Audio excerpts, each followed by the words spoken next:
வணக்கம். 22/6/2026 திங்கட்கிழமை இன்றைய ராசி பலன்களை பார்ப்போம். இன்றைய திதி இன்று இரவு 8:49 வரை. அஷ்டமி, அதன் பின்பு நவமி. இன்றைய நட்சத்திரங்கள் இன்று பிற்பகல் 3:35 வரை. உத்திரம், அதன் பின்பு ஹஸ்தம். இன்றைய சந்திராசிரம நட்சத்திரங்கள் இன்று பிற்பகல் 3:35 வரை.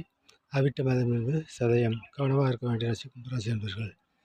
மேசராசி நண்பர்களே, இன்று மறைமுக வருமானங்கள் உண்டு. எடுக்கும் அனைத்து காரியங்களிலும் காரிய வெற்றி உண்டு. சராசி நண்பர்களே, இன்று துணிச்சலாக செயல்பட்டு எக்காரியத்திலும் வெற்றி பெறுவீர்கள். எடுக்கும் அனைத்து முயற்சிகளிலும் காரிய வெற்றி உண்டு.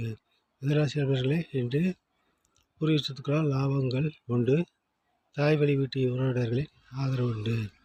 கடகராசி நண்பர்களே, இன்று முயற்சிக்கேற்ற பலன்கள் கிடைக்காது. எதிலும் அலைச்சல்களும் வீண் விரயங்களை காட்டுகிறது, எனவே கவன தேவை. சிம்மராசி நண்பர்களே, இன்று பேச்சால் காரியங்கள் அனைத்தும் சாய்த்துக் கொள்வீர்கள். எடுக்கும் அனைத்து காரிய வெற்றி உண்டு. கன்னிராசி நண்பர்களே, இன்று ராசிக்குள் சந்திரன் இருப்பதால் எதையும் ஒருவருக்கு இருவர் யோசித்து செயல்படுவது நல்லது. மற்றோட வீண் வாக்குவதை தவிர்ப்பது நல்லது. துலாம் ராசி நண்பர்களே, இன்று வீண் விரை மீன் அலைச்சலை காட்டுகிறது, எனவே செயல் கூடுதல் கவனம் தேவை. விருச்சிக நண்பர்களே, இன்று லாபம் உண்டு. எடுக்கும் அனைத்து காரியங்களும் காரிய வெற்றி உண்டு. தாராள தனவரம் உண்டு. தனுசு ராசி நண்பர்களே, இன்று எதிலும் முன்னெச்சரிக்கையுடன் செயல்பட வேண்டிய நாள். எதிலும் கவனமுடன் செயல்பட வேண்டிய நாள். மற்றவுடன் வீண் வாக்குவாதத்தை தவிர்ப்பது நல்லது. வீண் விரையும் வீண் அலைச்சலை காட்டுகிறது, எனவே கவனம் தேவைப்படுகிற நாள் என்று. மகராசி நண்பர்களே, இன்று சந்திராசிரமம் தொடர்வதால் மற்றோடு வீண் வாக்குவாதத்தை தவிர்ப்பது நல்லது. எடுக்கும் அனைத்து முயற்சிகளிலும் கவனம் தேவைப்படும் நாள் என்று.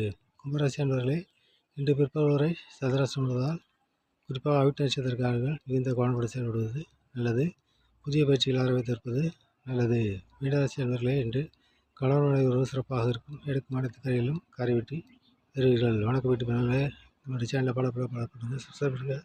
அப்போ தான் வீடியோ உங்களுக்கு உடனுக்குடன் கிடைக்கும். நன்றி, வணக்கம். மற்ற பதிவில் சந்திப்போம்.